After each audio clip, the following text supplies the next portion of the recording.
La noche de enero cayó sobre Madrid con una ferocidad atípica. Un frente frío siberiano había transformado la capital en una nevera húmeda, y en el exclusivo barrio de Salamanca, el viento se canalizaba entre los edificios señoriales, cortando como una navaja. Eran las 11 de la noche cuando Alejandro Herrera, de 35 años y heredero de un imperio farmacéutico valorado en 200 millones de euros, salió de su oficina en la calle Serrano. Alejandro era la definición del éxito que estampaba las portadas de Forbes España. Había asumido el control de Herrera Pharmaceuticals a los 25 años, tras el ictus de su padre, y había transformado una empresa estancada en un coloso de la innovación europea. Pero mientras caminaba por la acera, dispensando a su chofer para sentir el aire gélido en el rostro, cargaba con el peso de una soledad que ningún saldo bancario podía llenar. Su madre había muerto cuando él era un niño, llevándose consigo el único recuerdo de afecto genuino que poseía. Su padre, don Roberto, era un hombre de acero que le había enseñado una sola lección: el beneficio no tiene sentimientos. Y sus hermanastros, fruto de los matrimonios posteriores de su padre, eran extraños con el mismo apellido, interesados solo en los dividendos trimestrales. La calle estaba desierta, los escaparates de lujo iluminados como acuarios silenciosos, exhibiendo bolsos que costaban el salario anual de un trabajador. Alejandro caminaba rápido, su abrigo de lana italiana protegiéndolo del frío, cuando la vio. Al principio, pensó que era una ilusión óptica causada por el cansancio y la niebla fina, pero allí estaba ella, una niña, no debía tener más de 4 años, parada frente a la verja de hierro forjado de un antiguo palacete que ahora albergaba una embajada. Llevaba un abrigo beige demasiado fino para la temperatura, una falda roja y botitas gastadas. A su lado, en el suelo mojado, una mochila escolar verde. Alejandro se detuvo. Su corazón aceleró, bombeando una alarma que no sabía identificar. Hola, disculpa la molestia, pero te pido que le des me gusta y te suscribas al canal. Así me ayudas a traerte más videos de historias como este. Gracias. ¿Qué hacía una niña sola en el corazón del barrio de Salamanca casi a medianoche? Miró a su alrededor, esperando ver a un padre distraído o a una madre corriendo, pero la calle estaba vacía. Solo el sonido distante de los coches en el paseo de la Castellana rompía el silencio. La niña lo notó. Se giró despacio. Tenía el cabello rubio enmarañado y ojos claros, grandes y serios, que parecían cargar el peso de un alma antigua. No lloraba, no gritaba, solo temblaba, un temblor continuo que sacudía su cuerpo pequeño, los labios azulados por el frío. Sus manitas agarraban los barrotes de la verja con los nudillos blancos, como si aquel hierro helado fuera la única ancla en un mundo que la había dejado a la deriva. Alejandro, que negociaba fusiones millonarias sin pestañear, sintió un nudo en la garganta. Se acercó despacio, agachándose para quedar a su altura, ignorando la humedad del suelo en sus pantalones de sastre. «Hola», dijo él con la voz saliendo más ronca de lo que pretendía. «¿Dónde están tus padres, pequeña?» La niña lo evaluó durante un largo momento. Había cautela en su mirada, la desconfianza de quien ya ha aprendido que los adultos no siempre son fiables. Pero el frío venció al miedo. «Mi mamá no volvió», dijo ella. Su voz era un susurro trémulo que se convirtió en vaho en el aire frío. «Me dejó con la señora Rosa ayer por la mañana para ir a trabajar, pero no volvió anoche, y tampoco hoy». Alejandro sintió un escalofrío que no tenía nada que ver con la temperatura. «¿Y la señora Rosa?» «Se durmió en el sofá y no se despertaba», explicó la niña con una lógica infantil devastadora. «Me dio miedo. Pensé que mamá se había perdido. Así que vine a esperarla aquí. Ella siempre pasa por esta calle cuando vuelve del trabajo». «¿Cuánto tiempo llevas aquí?», preguntó Alejandro temiendo la respuesta. «Desde que se hizo de noche». Alejandro sintió una náusea física. Aquella niña estaba allí hacía horas, expuesta, vulnerable, invisible para cientos de personas que debían haber pasado por allí más temprano. Sin pensarlo, se quitó su abrigo pesado y caliente y lo envolvió alrededor de los hombros minúsculos de ella. El abrigo la cubrió entera como una tienda de campaña, pero vio cómo sus hombros se relajaban instantáneamente con el calor. «¿Cómo te llamas?», preguntó él. «Sofía. Sofía Martín». «Sofía, soy Alejandro. Y te prometo una cosa. Vamos a encontrar a tu mamá. Pero ahora necesitas salir de este frío». La tomó en brazos. Era ligera como un pájaro. Sofía no se resistió. Apoyó la cabeza fría en el pecho de él y, exhausta por la vigilia y el miedo, cerró los ojos. En ese momento, con aquella niña desconocida en brazos, Alejandro Herrera sintió algo que nunca había sentido al cerrar un contrato o al ver sus números en la bolsa de valores. Sintió que su vida, por primera vez, tenía un propósito urgente y real. No lo sabía aún, pero al salvar a aquella niña de la nieve madrileña, estaba dando el primer paso para salvarse a sí mismo de una vida de mentiras. Llevó a Sofía a una cafetería 24 horas cerca de la Puerta de Alcalá. Mientras ella devoraba un chocolate caliente y un croissant con la voracidad de quien no comía hacía mucho tiempo, Alejandro comenzó a trabajar. Usó su teléfono, no para llamar a corredores de bolsa o abogados corporativos, sino para activar a sus contactos de seguridad privada. En menos de 30 minutos, tenía la dirección de la tal señora Rosa. Una vecina anciana que, descubrieron después, había sufrido un pico de tensión y se había desmayado, no solo dormido, y el lugar de trabajo de la madre, el restaurante Mesón Castellano, a pocas calles de allí. Pero fue la información siguiente la que transformó la preocupación en una alerta roja. Las cámaras de seguridad de la calle del restaurante, accedidas ilegalmente por su equipo de seguridad, mostraban a Clara Martín, de 28 años, saliendo del trabajo la noche anterior. Un coche negro, un sedán de lujo, paró a su lado. Hubo una discusión breve. Dos hombres salieron, la metieron en el asiento trasero a la fuerza y el coche arrancó. No era una desaparición voluntaria, era un secuestro. Y cuando el jefe de seguridad de Alejandro le envió la matrícula del vehículo, el mundo de Alejandro se detuvo.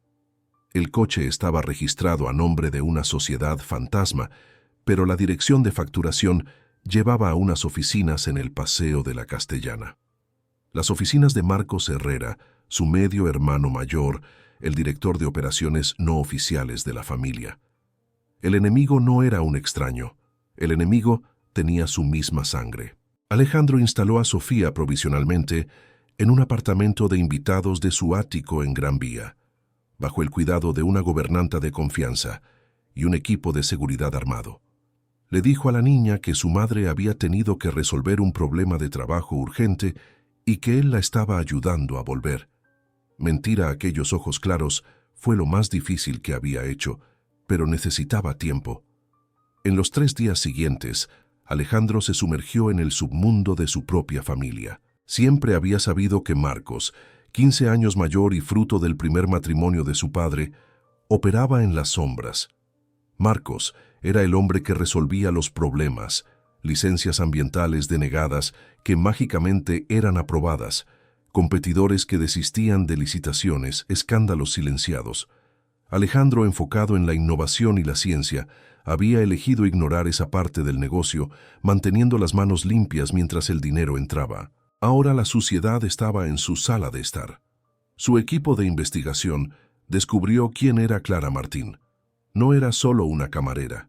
Años antes, en Sevilla, había trabajado como pasante en un bufete de abogados que preparaba una demanda colectiva gigantesca contra Herrera Pharmaceuticals. El motivo: el neuroalgia, un analgésico revolucionario lanzado por la empresa 5 años atrás, que había sido retirado del mercado silenciosamente tras informes de efectos secundarios neurológicos devastadores y permanentes. El proceso nunca siguió adelante. El bufete de abogados sufrió un incendio sospechoso, las pruebas desaparecieron y los abogados desistieron. Clara, embarazada y asustada, huyó a Madrid con una copia digital de los archivos que probaban lo impensable. La junta directiva de Herrera Pharmaceuticals, liderada por don Roberto, sabía de los riesgos mortales del neuroalgia antes incluso del lanzamiento. Habían calculado que pagar las indemnizaciones futuras sería más barato que abortar el lanzamiento del producto estrella. Clara era el cabo suelto, y Marcos estaba intentando cortarlo. La revelación golpeó a Alejandro como un puñetazo físico. Sintió ganas de vomitar. Había dedicado su juventud, su energía y su intelecto a construir una empresa que él creía que salvaba vidas. Se enorgullecía de su innovación, y ahora descubría que su imperio estaba cimentado sobre cadáveres y sobornos. Su padre, el hombre a quien respetaba y temía, era un monstruo corporativo. Y él, Alejandro, era el heredero ciego de ese legado podrido. Necesitaba confrontar la fuente. Condujo hasta la finca de la familia en Toledo, donde don Roberto vivía su jubilación rodeado de enfermeros. El anciano estaba sentado en el porche, una manta sobre las piernas, mirando el horizonte con ojos que aún brillaban con una inteligencia depredadora, a pesar de la fragilidad física. Alejandro no perdió tiempo con cortesías. Sé lo del neuroalgia, sé lo de Clara Martín, y sé que Marcos la tiene. Don Roberto ni parpadeó. Tomó un sorbo de su té helado y miró a su hijo menor con una decepción calculada. Siempre fuiste blando, Alejandro, brillante en el laboratorio, pero débil de estómago. Marcos hace lo necesario para proteger a la familia, para proteger tu patrimonio. ¿Secuestrar a una madre soltera?, gritó Alejandro, su voz resonando en el porche. ¿Matar personas con un medicamento defectuoso? Eso no es proteger, eso es crimen. Esos son negocios, rugió el anciano con una fuerza sorprendente. El mundo no está hecho de buenas intenciones, está hecho de ganadores y perdedores. Esa chica tiene documentos que pueden destruirnos. Si Marcos se está ocupando de eso, deberías agradecérselo, en lugar de venir aquí a darme lecciones de moral. Vuelve a tu oficina y haz lo que haces bien, gana dinero, deja la basura para quien tiene el coraje de tocarla. Alejandro miró a su padre y por primera vez no vio al gigante que admiraba en la infancia. Vio solo a un hombre pequeño, cruel y asustado, aferrado a un poder que no podía llevarse a la tumba. «Se acabó, papá», dijo Alejandro con una calma helada. «Yo no soy como tú, y no voy a dejar que lastimen a esa mujer». Salió de la finca con la decisión tomada. Tenía 24 horas para salvar a Clara antes de que Marcos decidiera que ella era un riesgo demasiado grande para mantenerla viva. Pero para eso tendría que hacer algo que nunca imaginó: declarar la guerra contra su propia sangre. Y tenía un arma. Sabía dónde guardaba Marcos el dinero que robaba de la propia empresa familiar, las cuentas en las Islas Caimán que ni su padre sabía que existían. Era hora de usar la codicia de su hermano en su contra. La ubicación llegó a través de un rastreador en el teléfono de uno de los secuaces de Marcos, un jefe de seguridad de la empresa que Alejandro sabía que era leal solo al dinero. La señal apuntaba a un almacén industrial desactivado en una zona polígono de las afueras de Madrid, una propiedad antigua de la familia que oficialmente debería estar vacía. Alejandro sabía que no podía llamar a la policía. Si la policía entraba, los documentos de Clara saldrían a la luz, la empresa sería investigada y el escándalo podría salirse de control antes de que él garantizara la seguridad de Sofía y Clara. Además, Marcos tenía contactos en la policía. Un aviso equivocado y Clara podría desaparecer para siempre. Tenía que ir solo, o mejor dicho, tenía que ir con la única moneda de cambio que Marcos respetaba: el dinero. Concertó la reunión. Llamó a su hermano y dijo solo una frase: «Sé sobre la cuenta Fénix en las Islas Vírgenes y los desvíos del fondo de pensiones. Hablemos o presiono el botón de enviar a Hacienda». El almacén era un esqueleto de metal y hormigón, oliendo a humedad y aceite diésel. La lluvia golpeaba fuerte en el techo de chapa, creando una cacofonía que ahogaba los pasos. Marcos estaba allí, sentado en una silla de plástico en el centro del vasto espacio vacío, rodeado por 3 hombres armados. Sonreía, pero la sonrisa no llegaba a sus ojos de reptil. El niño prodigio decidió salir del laboratorio, se burló Marcos, encendiendo un cigarro. «Estás jugando con fuego, Ale. Esa chica es una bomba de relojería. Si abre la boca, las acciones se convierten en polvo. ¿Quieres perder tus millones? Quiero a la mujer, dijo Alejandro, manteniendo la voz firme, aunque su corazón golpeaba contra las costillas como un pájaro atrapado. Sostenía una tableta. Aquí está la transferencia de todos los archivos que prueban que has estado robando a la empresa de papá durante 10 años. Si Clara no sale de aquí conmigo ahora, estos archivos van al Consejo de Administración, a papá y a la Policía Nacional. Pierdes todo, Marcos, no solo la libertad, sino el dinero. Y sé que el dinero te duele más. La sonrisa de Marcos vaciló. Conocía la competencia técnica de Alejandro. Si decía que tenía los datos, los tenía. ¿Destruirías a la familia por una camarera?, preguntó Marcos, incrédulo. Estoy salvando lo que queda de honor en esta familia, respondió Alejandro. Suéltala. Hubo un momento de tensión insoportable. Los secuaces de Marcos pusieron las manos en las armas. Alejandro sudaba frío, pero no retrocedió. Finalmente, Marcos hizo una señal con la cabeza. Uno de los hombres fue a una sala lateral y trajo a Clara. Estaba pálida, con un hematoma en el rostro y la ropa sucia, pero sus ojos estaban vivos y furiosos. No parecía una víctima, parecía una leona enjaulada. Cuando vio a Alejandro, dudó. Conocía ese rostro de las revistas. Era el rostro del enemigo. «Ven, Clara», dijo Alejandro extendiendo la mano. «Sofía me está esperando». Al escuchar el nombre de su hija, Clara corrió. Pasó junto a los guardias y se colocó al lado de Alejandro. «Si veo cualquier filtración sobre el neuroalgia», amenazó Marcos mientras retrocedían hacia la salida. «Acabo con vosotros dos y con la niña». Alejandro se detuvo en la puerta.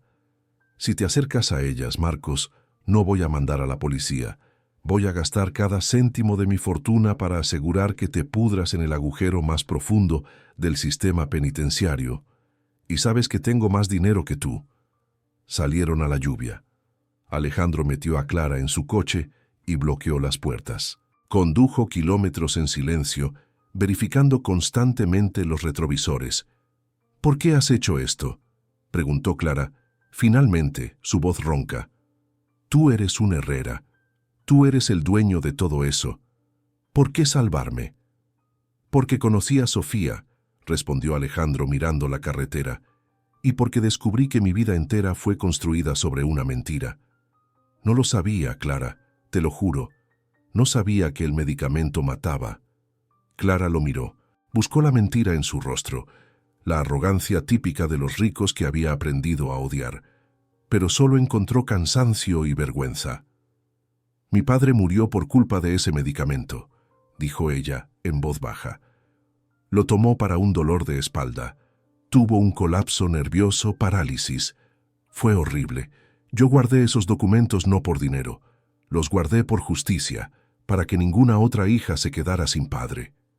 Alejandro sintió el peso de aquellas palabras. Había salvado a Clara y a Sofía, pero el problema no estaba resuelto. Los documentos aún existían. La verdad seguía siendo un veneno. Marcos retrocedería por ahora, pero volvería. Y la conciencia de Alejandro, ahora despierta, no lo dejaría dormir. Llegaron al ático. El reencuentro de madre e hija fue la escena más dolorosa y hermosa que Alejandro había presenciado jamás. Sofía saltó a los brazos de su madre, llorando y riendo, tocándole la cara para asegurarse de que era real. Alejandro observó desde la puerta, sintiéndose un intruso, pero incapaz de apartar la mirada. Aquello era amor, aquello era verdad. Todo lo que él tenía, los coches, el ático, los premios, parecía gris y sin valor comparado con aquel abrazo. Esa noche, mientras Clara acostaba a Sofía en el cuarto de invitados, Alejandro fue a su despacho.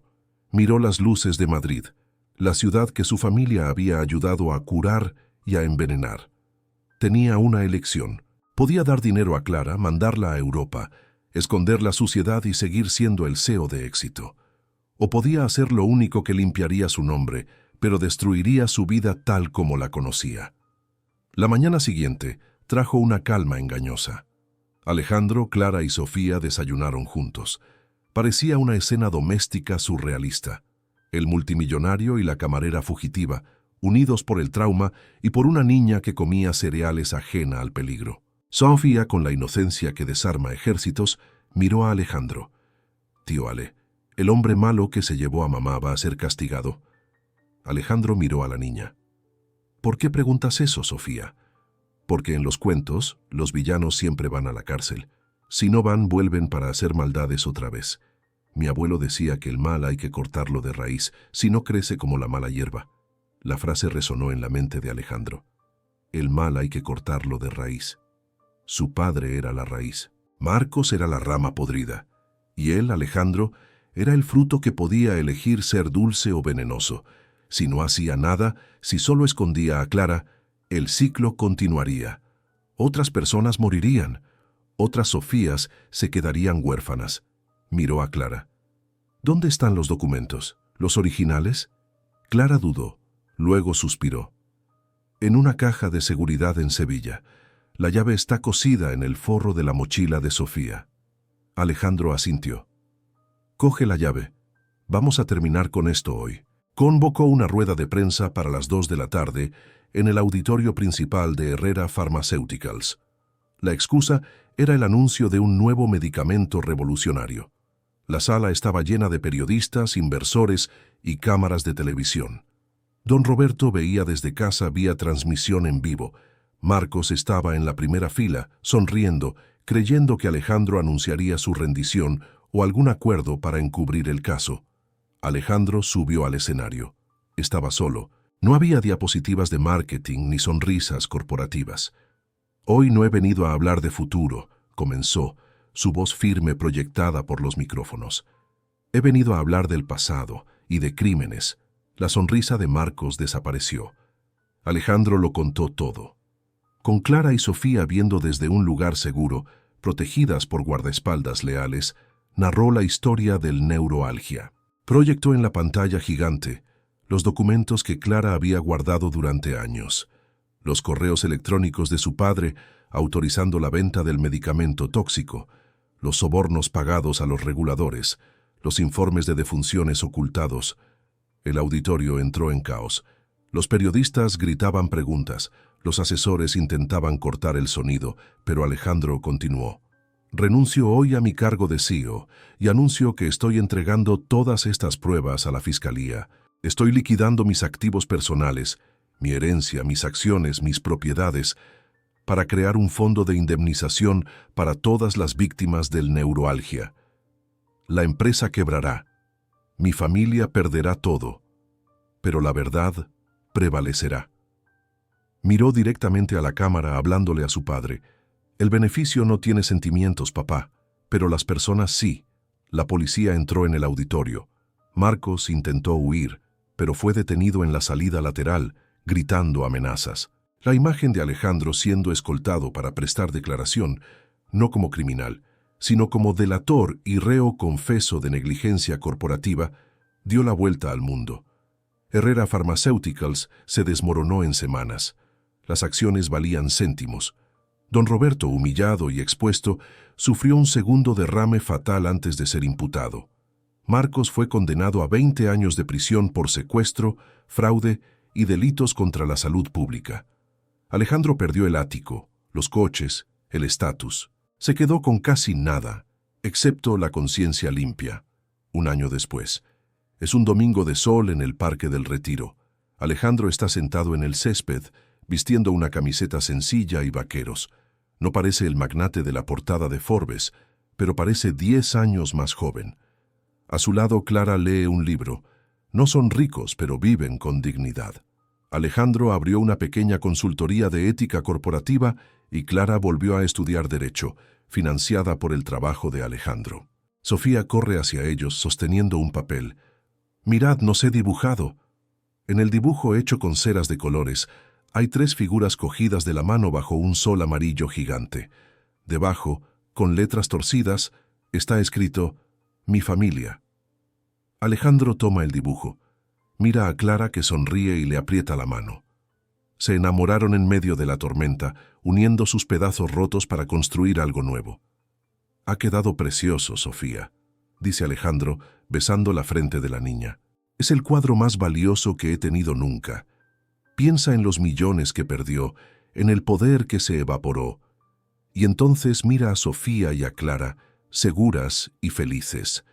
Se da cuenta de que, aquella noche fría en la que paró para ayudar a una niña en la nieve, él no la salvó a ella. Ella lo salvó a él. Lo salvó de convertirse en un monstruo como su padre. Lo salvó de la soledad. La verdadera riqueza, finalmente, entendió, no es lo que tienes en el banco, sino a quién tienes a tu lado cuando llega el invierno.